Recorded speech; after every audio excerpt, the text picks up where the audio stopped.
નમસ્કાર. ચાલો આજે વાત કરીએ ભારતના એક એવા પ્રધાનમંત્રીની જેમનું જીવન સિદ્ધાંતોથી ભરેલું હતું, પણ એવા વિરોધાભાસો સાથે કે જે જાણીને નવાઈ લાગે. એક એવું વ્યક્તિત્વ જેમને કટ્ટર દુશ્મન દેશે પણ માથે ચડાવ્યા. આવો મોરારજી દેસાઈની આ અનોખી સફરને નજીકથી જાણીએ. એમની વાતની શરૂઆત જ એક એવા સન્માનથી થાય છે જે આજ સુધી બીજા કોઈ ભારતીયને મળ્યું જ નથી.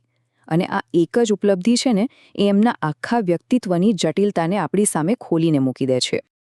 જરા વિચારો તો, એક ભારતીય જેને પાકિસ્તાન પોતાના સૌથી મોટા નાગરિક સન્માનથી નવાજે, આ સાંભળવામાં જ કેટલું અજીબ અને અવિશ્વસનીય લાગે છે, ખરું ને?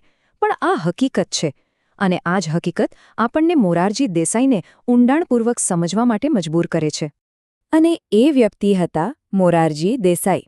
ભારતનું સર્વોચ્ચ સન્માન ભારત રત્ન અને પાકિસ્તાનનું સર્વોચ્ચ સન્માન નિશાન-એ-પાકિસ્તાન, આ બંને મેળવનાર એ ઇતિહાસમાં એકમાત્ર વ્યક્તિ છે. આ બેવડું સન્માન જ એમને બધાથી અલગ પાડે છે અને આપણી આજની વાતનો પાયો છે. તો સવાલ એ થાય કે ભાઈ, એવું તો શું હતું મોરારજીભાઈના વ્યક્તિત્વમાં આવું દુર્લભ સન્માન એમને કેમ મળ્યું? જવાબ એમના જીવનના મૂળમાં છે, એમના સિદ્ધાંતોમાં છુપાયેલો છે. એમનો જીવન મંત્ર બહુ સરળ હતો, પણ બહુ ગહન. સાદું જીવન અને ઉચ્ચ વિચાર. અને હા, આ ખાલી કહેવા ખાતર નહોતું. એમના માટે તો આ જીવન જીવવાની રીત હતી, એક જીવંત સત્ય હતું. એમના સિદ્ધાંતો કેટલા મજબૂત હતા એનો અંદાજ આના પરથી લગાવી શકાય.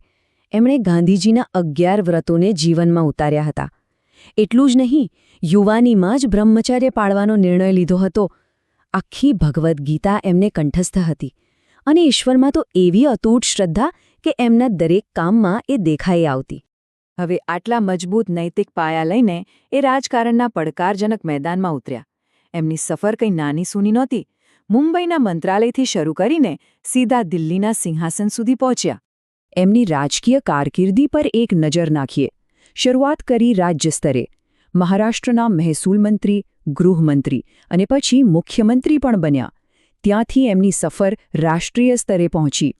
કેન્દ્ર સરકારમાં વાણિજ્ય મંત્રી બન્યા, પછી નાણાં મંત્રાલય જેવો મહત્વનો વિભાગ સંભાળ્યો અને આખરે પહોંચ્યા એ પદ પર જે ભારતીય રાજકારણનું શિખર ગણાય, વડાપ્રધાન.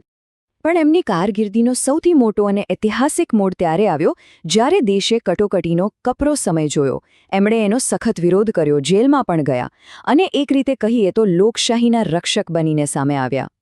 કટોકટીના એ અંધકારમય દિવસોમાં પોતાના સિદ્ધાંતો પર અડગ રહીને એ પૂરા 19 મહિના જેલની કોઠડીમાં રહ્યા. વિચાર તો કરો, આ જ બતાવે છે કે એ પોતાના મૂલ્યો માટે કેટલા પ્રતિબદ્ધ હતા. અને પછી જ્યારે એ જેલમાંથી બહાર આવ્યા ત્યારે વર્ષ હતું 1977. ભારતના રાજકારણમાં એક નવી ક્રાંતિ આવી. જયપ્રકાશ નારાયણની આગેવાની હેઠળ જનતા પક્ષ બન્યો અને લોકોએ એમના પર જબરદસ્ત વિશ્વાસ બતાવ્યો.